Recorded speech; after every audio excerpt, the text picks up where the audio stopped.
And welcome everyone to game number 4 of the MSL Code Silver Winners Bracket Finals. We have with us on Star Station in the bottom left-hand corner the green Zerg player, bringing the noise in game number 1, but so far struggling to maintain his position in this Winners Bracket Finals, is Bean. Staying the same color and on the same side of the map every time. Really appreciate that, guys. Also, his opponent, the top right-hand corner of the map, the pink Protoss, Glenn. Not associated with anything else. His name is Glenn. So this is Star Station. This is one of those maps that has lots and lots of open space. Look at how open that is. There's no... Oh man, there's almost, in a whole screen area, no sort of structure or choke point or anything. Based on the playstyle of these players so far, I would say that generally, actually, just in general, Zerg players like this map because they have lots of fast swarming units. Protoss players don't really like this map because there's no straight line area where Colossi can sit back and hammer away at things. That's the overall thing. I would also say that because so far we've seen that Bean really likes Lings, in fact going for 13 pool, so he's going for, is he going to go for pool gas or pool hatch? Pool, looks like he's going to do something. And Glenn going for much more high-tech based play. This is very much the quintessential ZVP matchup, so we'll see what happens here. Scout. This is a 4-player map, so the early scout makes this a little bit harder to get an early scout. We do go pool hatch. Doesn't sound very different than hatch pool, as the words are just reversed, but they actually make a difference. Here, you get a queen out much more quickly. You have the ability to produce things that are not drones much more quickly, and therefore you generally don't have as many drones. I would say the overall standard for Zerg players is what I would call I would actually call it a hatch pool.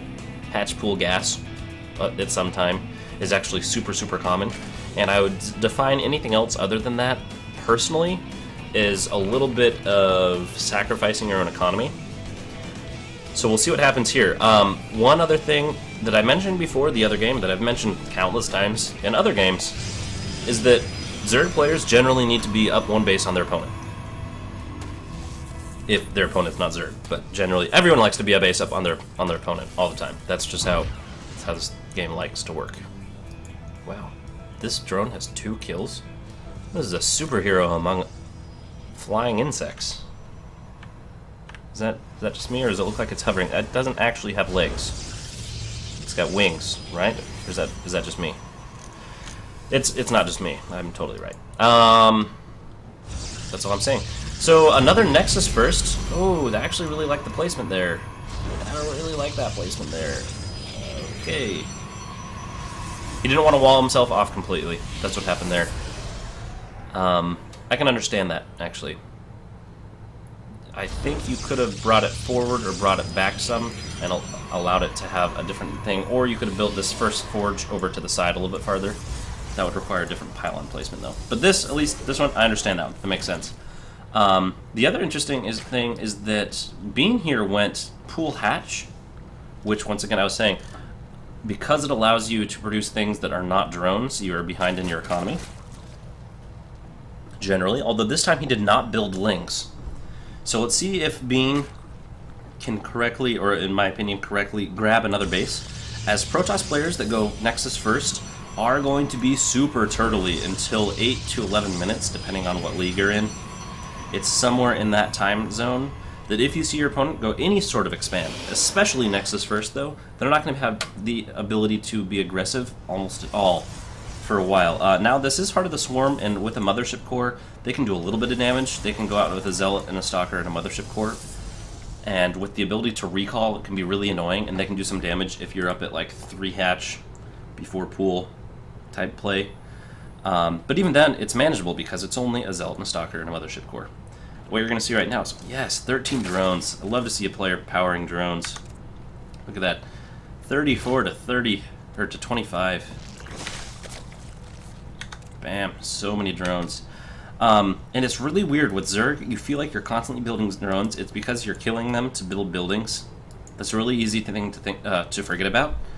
Is you're like, oh man, I just built like 12 drones. I don't need any more. And then you realize that even though the hatchery costs 300 minerals, you kill a drone, so that's at least 350 minerals. And then you don't have a drone, so then you don't get more minerals. So it's an interesting thing to think about, and that's one of the things that makes Zerg, in my opinion, one of the more difficult races to play. But because they're different, they're also highly entertaining. Some additional gateways. We do see gas geysers fully populated. The income is actually quite high for both of these players. Yeah, nice. He really needs to take... Okay, he does. He takes that other base. Although now we're getting to the point in time, especially once Warp Gate finishes, which was started late, by the way. But once Warp Gate finishes, there's much more of a threat that the player could be all over the map, as Warp Gate allows the defender's advantage to be pretty much nullified. Defender's advantage is the rally distance. If you're Glenn and you're attacking over here, and Bean, his reinforcements need to pop out from here and go here. Your reinforcements need to pop out here and go all the way over here, so far. But with Warp Gate, you can plant a pylon right here, and that's why 4 gates and any sort of gateway-based pressure with Warp Gate is so successful, especially early on in the Wings of Liberty, as it was a new thing to play with, and everyone's like, oh my goodness, Warp Gates. These are what we need. Okay, this could actually be really bad. I'm just gonna go check to make sure there's not a third. That's a good call. He needs those zealots to get back in that hole. Okay, whew. That could have been bad. As we see it though, we do have the Spire on the way. See, it's now 10 minutes, and now the Protoss player is just getting the ability to actually get out on the map. So Zerg players and other players, take note, when your opponent fast expands as Protoss, it's going to be at least somewhere between 8 and 11 minutes. I know that's a wide window, but generally 9-ish is when it can happen.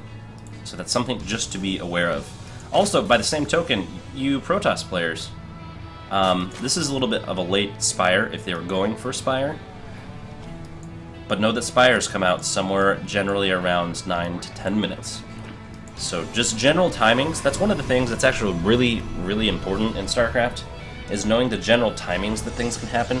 For instance, when you're sitting in your base and you're like, oh my goodness, I'm gonna die to the something that's coming.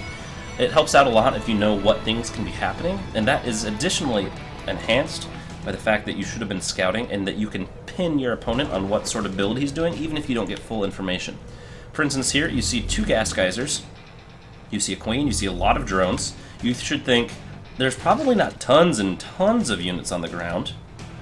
And there's probably a whole bunch of tech coming, in which you see an infestation pit, which is a lot of tech, and then a spire, which is also a lot of tech.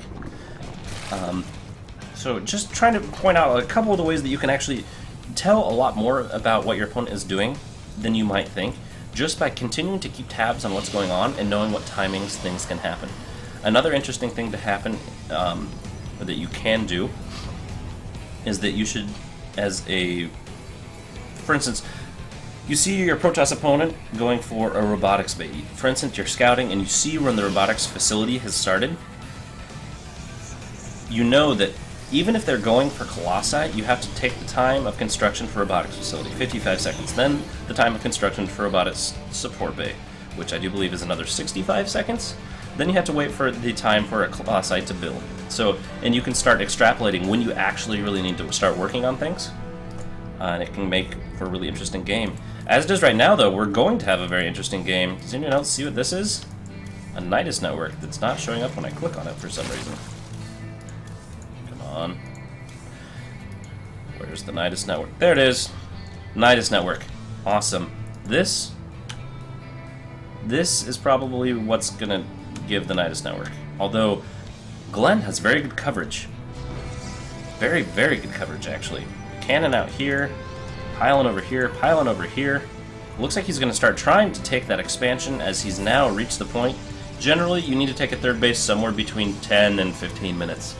I'm going to say that most, especially pros, take it much closer to the 8-minute mark, actually. But it's pretty standard to around 10 to 12 minutes want to start taking a base, and depending on how aggressive the game has been, that's something to take note of. So with the infestation pit, we now see infestors on their way. And when I see infestors, I meant swarm hosts. It's fine because my Tang got tungled, and that's totally allowed. We do see some mutas as well, so we're seeing a little bit of split investment from Bean, but he is up by 65 supply. So this is actually one of those things where it looks like Bean might actually be a little bit ahead, but it's going to be a little bit difficult to tell because remember, Colossi is long. Protoss with their high-tech army, as long as they're in good engagements, they will be very cost-effective. Does he actually know that that's happening? Oh my goodness, does he not know that this is... Wow, neither of these players knows these things. But we see a lot more links coming in, and there's not very many zealots here. This could actually go really, really poorly. But we do have a whole bunch of Phoenix. Ooh, come on, pick it up. Come on, there. Yeah, there you go. Shoot it down. Yeah, attaboy. Gonna go ahead and take out the Queen. The Queen, oh, so close. There you go. The Queen is actually really important. But we do see a counterattack from Bean saying, you're going to harass me? I'm going to harass you. I'm going to shoot you in the face with ugly flying things. It seems to be a Zerg standby to use an ugly something. I say that, I actually really like playing Zerg, but I do think that all of their things are absolutely disgusting looking. For instance, really, look at all this stuff. Gross. Phoenix is going to be repelled, at least from this area, by the swarm host, or by the swarm host. That's not a swarm host. But more importantly, we have a Nidus network, or Nidus Worm at the front of the base, as this base is actually pretty well locked down. So this is actually just going to allow units to teleport back and forth, and is actually a really good thing. This also provides creep up here in the front, which swarm hosts really need to do to have locusts be effective. However, to make this work, you need to engage with the locusts in front, not the zerglings in the front. There you go. There you go. We do have the Enduring Locust upgrade done, I do believe. Yeah, we do. We see plus a deviation. We see missile attacks being the thing that is upgraded. All those locusts were set to target something instead of just anything. And now we get to see the strength of swarm hosts as an attacking unit. Keep in mind that they're a terrible defensive unit, but free units versus non-free units. Free units win every single time. Good force fields actually locking out a lot of the additional stuff, but it's not going to be able to keep all these roaches out. And this is actually going to be really difficult for Glenn to hold. What's he going to do? So he needs to be able to have the ability to push back and take out these swarm hosts right when all of these locusts die. The Void Rays here with an observer, this should be able to take care of it as there's no anti-air, and this should signal the end of the attack. The roaches and zerglings should go and attack right here. They should go, but they're not. It's really painful. That's actually, I think if he'd attacked, he would have won the game. He did get in the back with lots and lots of mutas, though. 1 kill, 6 kills, 9 kills. Wow. Nidus Worm back here wants to be able to reinforce to his front base. Totally acceptable.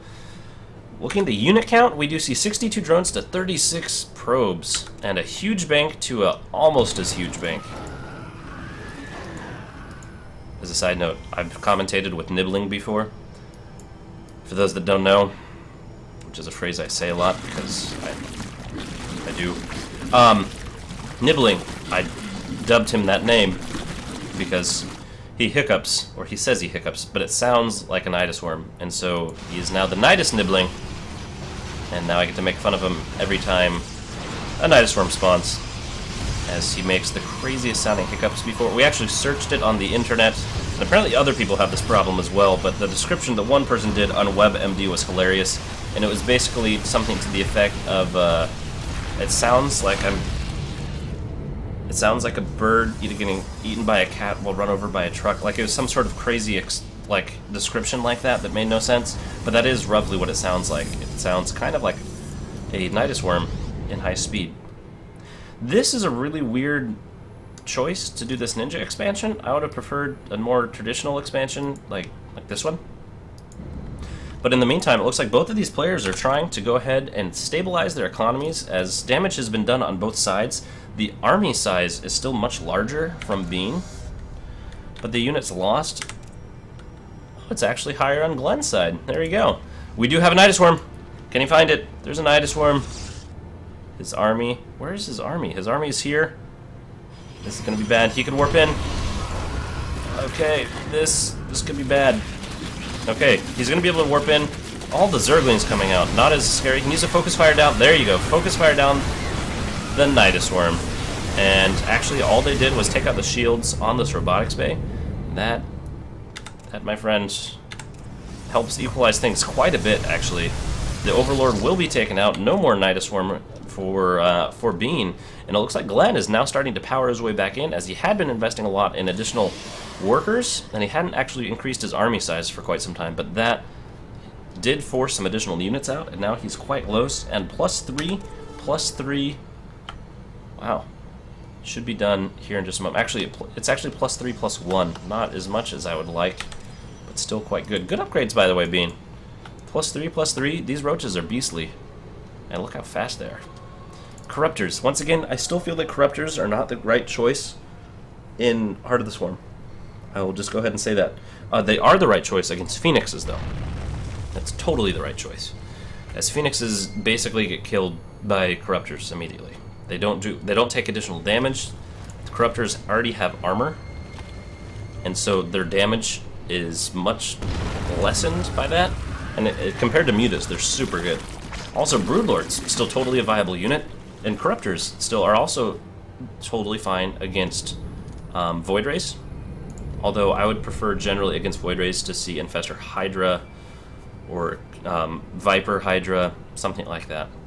And I feel like that could be one of the weak points here, as all these Corruptors, they're here. There's no Greater Spire on the map. And now we just get to see if these Corruptors can help defend against these Void Rays and Colossi. Here comes another engagement. Additional free units, trying to just take out what little he can time after time. Bean is now maxed. He should be engaging sometime here very soon. Where's the production? There we go. Not production, I want buildings. Okay, come on. He needs to follow this up. While everything's shooting at those infestors, or the locusts, the Corruptors had their chance right there. They did not take it, and this could actually be really dangerous for Bean if he loses these infestors. The Greater Spire is on its way, so he will be able to go to Broodlords sometime here in the future. Greater Spires take absolutely forever to build. Wow, free units once again against non-free units. Free units do so good, even if they die. Archons. We're going to see additional Archons. And I think actually with Glenn starting to rise in the food count. Okay, now we're going to see trying to get a surround. No, he's going to go for a run-by with tons and tons of units dying on the way. Oh, excellent force fields there. Only one Ling makes its way in. A little bit of indecision, and with the Archons and Colossi, those Lings are going to be toast. Did he just cancel that? Did he just cancel the Greater Spire? Did he just... No, okay, it didn't. It just finished. Woo! Okay, but now there's not much here to protect this, and now this Protoss Death Ball is going to make its way in. All the Swarm Hosts are going to die immediately, and he really needs to retreat. There he goes. The Void Rays here getting lots of damage done, and the Corruptors, while decent against Void Rays, are not decent against Void Ray Archon, because Archons do a massive amount of damage to biological, and that is splash damage, my friends. Wow, so the game is still relatively even, although now I would say that Glenn definitely has the lead. But Bean is down right now because he's got a gigantic bank and currently most of his units died. That doesn't actually mean that he's down as another flood of units, as long as he's got Larva, which... Actually, he's down on Larva as well. He should be popping additional ones out. And he is still one base up on his opponent, so things could still go well for him. Adrenal Glands, he was wanting to go back to that Zergling type play. Oh, that is pretty fancy. Some additional units lost. There you go. The Protoss Death Ball is very, very efficient, and that is something that cannot be argued, even by the Redditors of the internet. The Infestor, okay. Gonna stop and analyze things a little bit as this game is progressing. Swarm Hosts are good units. Swarm hosts have a main weakness where they have a really long cooldown for the firing rate, right? It's 25 seconds. During that 25 seconds, if the other person doesn't have to deal with the locusts, or simply, they get killed too quickly, all of a sudden they're vulnerable, and they're useless until they can fire again. So generally, this is actually a style of play that Stefano created. It's a very, very, very, very passive style of Zerg. It relies on lots of creep spread, and it relies on spine crawlers, spore crawlers, corruptors, and infestors. With the not infestors, I keep doing that. Swarm hosts. Swarm hosts, and another very often overlooked portion of that build is the fact that it relies on tons and tons of drones, because it relies on the spore crawler and the spine crawler. And what those spore and spine crawlers do is they allow the infestors to get up and retreat if they need to. So basically you're adding a huge meat shield buffer around your army and allowing you to launch attacks from there. The corruptors are there to take out the air units and provide support, but generally you just play it like a very slow, methodical leapfrog game with your swarm hosts and your corruptors and your spine crawlers and spore crawlers. And that is a very, very viable way to play Zerg. In fact, it's very, very deadly. It's quite hard to beat as a Protoss player, as it's specifically for the ZVP matchup. So that's just something to be aware of. Look at all those lings melt immediately. Midas Worm's going to be killed. The lings are going to be killed immediately. Everything. Ugh. Zerg. So gross. These lings have +3 armor, but I don't believe they have, they have 0 attack upgrades, so even though I think they have adrenal glands on their way, or even completed, they're not near as scary as they have been before. They're not full-on cracklings, they're more just mildly irritated lings. With ADD is mostly what it is. Broodlords.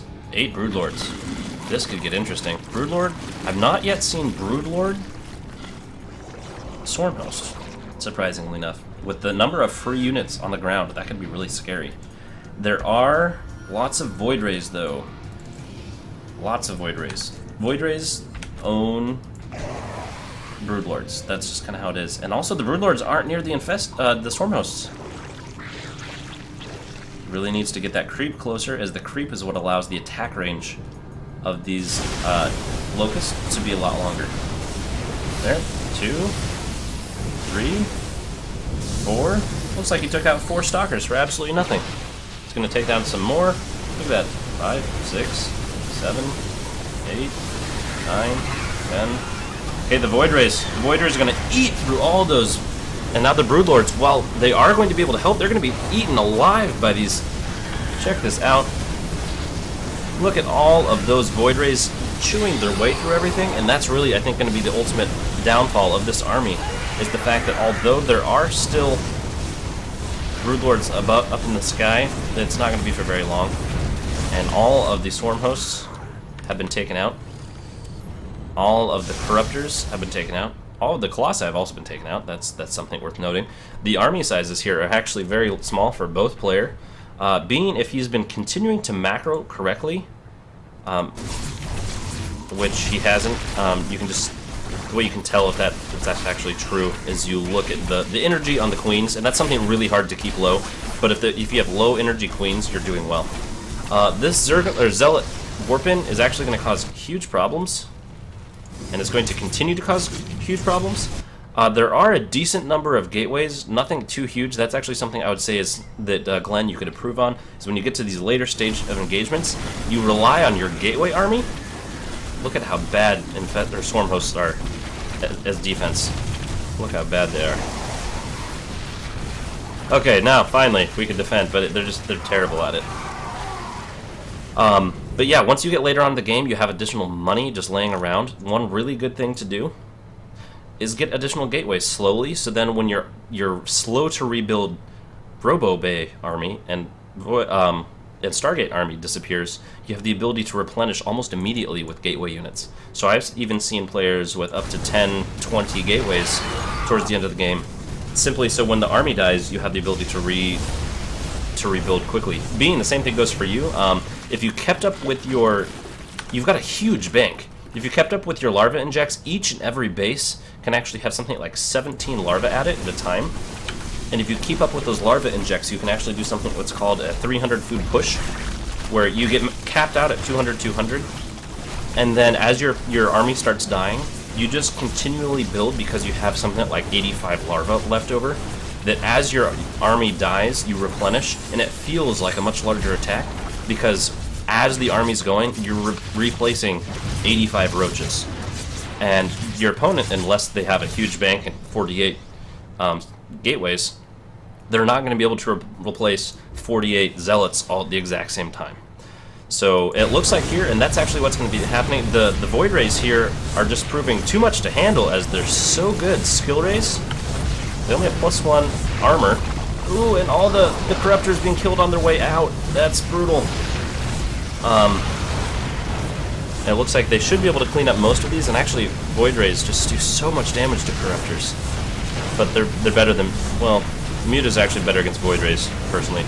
But Corruptors are way better against Phoenix. And 105, 116, 219, the game is actually still pretty close. We do still have a whole bunch of these Swarm Hosts here getting some damage done, but without creep, they're going to be really slow to go ahead and chew through this whole base, whereas Void Rays have no such problem. The other problem with base racing against a Zerg, or the Zerg player, is that you don't have very many buildings.